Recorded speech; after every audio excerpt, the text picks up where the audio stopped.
सर्वांना नमस्कार. श्री अर्चना ह्या यूट्यूब चॅनलमध्ये मी अर्चना आपल्या सर्वांचं मनापासून स्वागत करते.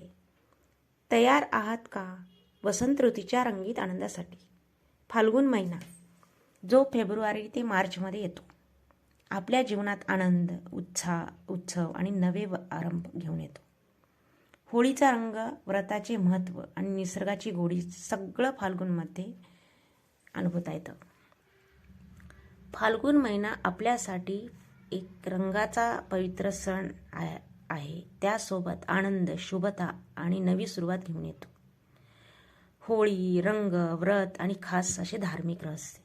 आजच्या व्हिडिओत तुम्हाला फाल्गुन महिन्याचे सर्व रहस्य आणि सणांचे खरे महत्त्व सांगणार आहे, जे तुम्ही अगदी कधीही ऐकले नसेल.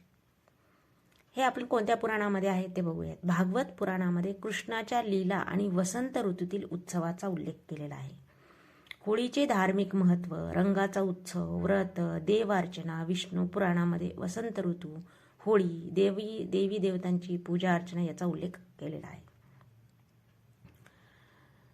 धार्मिक आणि सामाजिक दृष्ट्या उत्सवाचं महत्त्व इथं सांगितलेलं आहे. स्कंद पुराणामध्ये होळी फाल्गुन महिन्यातील धार्मिक विधीचे मार्गदर्शन केलेले आहे. पितृकर्म, दान धर्म आणि अमावस्येचे महत्त्व सांगितलेले आहे. देवपुराण, ब्रह्मवैवर्त पुराणामध्ये देवी देवतांच्या उत्सव आणि रंगोत्सवाचा उल्लेख केलेला आहे. फाल्गुन महिना पुराणानुसार शुभ आणि आनंदाचा महिना मानला जातो. यामध्ये कोणते कोणते सण आहेत फाल्गुन महिन्यामध्ये ते आपण बघूयात. चला तर मग होळी, पहिला सण आपला येतो होळी. हा फाल्गुन महिन्यातील सर्वात मोठा आणि रंगीत असा सण आहे. रंगाचा उत्सव, सामाजिक ऐक्य आणि आनंदाचा पर्व. होळी म्हणजे फक्त एक पवित्र रंग, त्यासोबत कृष्ण आणि राधा यांच्या लीला, भक्तीचा सण आहे. माणसं एकमेकांना रंग लावतात, गोड पदार्थ वाढतात, एकमेकांसोबत आनंद साजरा करतात. त्याच्यानंतरचं हे आहे की डोल यात्रा फाल्गुन उत्सव असते. काही राज्यामध्ये, विशेषतः बंगाल आणि महाराष्ट्रामध्ये होळीच्या आधी येणारा उत्सव डोल यात्रा किंवा फाल्गुन उत्सव साजरा केला जातो. देवतांची यात्रा, पारंपरिक गाणी, भक्तीचे रंग हा देखील फाल्गुनाचा आनंदाचा भाग आहे.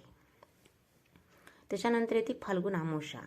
याच्या दिवशी काय होते? फाल्गुन अमावस्याला काय करायचं असतं? पितृकर्म, अन्नदान, श्राद्ध करण्याची योग्य तिथी सुद्धा आहे. घरच्या पूर्वजांसाठी करण्याचा हा दिवस आहे. दान, तर्पण या दिवशी केलेले दान, व्रत शुभ आणि फलदायी मानलेलं जातं. त्याच्यानंतर येतं आपलं रंगपंचमी. होळीनंतर रंगपंचमी येते 5व्या दिवशी. काही भागात लोक रंग, पाणी, आनंद साजरा करतात. हा दिवस मित्रपरिवार आणि समाजातील ऐक्य दाखवण्याचा आहे. धुलीवंदनानंतर होळीनंतर धुलीवंदन येतं आणि त्याच्यानंतर 5व्या दिवशी रंगपंचमी येते. फाल्गुन महिन्याचे सांस्कृतिक काय असं महत्त्व आहे की फाल्गुन महिना हा फक्त धार्मिकदृष्ट्या तर आहेच आहे, त्यासोबत सांस्कृतिकदृष्ट्या सुद्धा महत्त्वाचा आहे. या दिवशी नवीन लोक कपडे घालतात, काही काही असे रूढी आहेत. नवीन प्रकल्प, व्यवसाय सुरू करतात. समाजातील ऐक्य, आनंद साजरा होतो.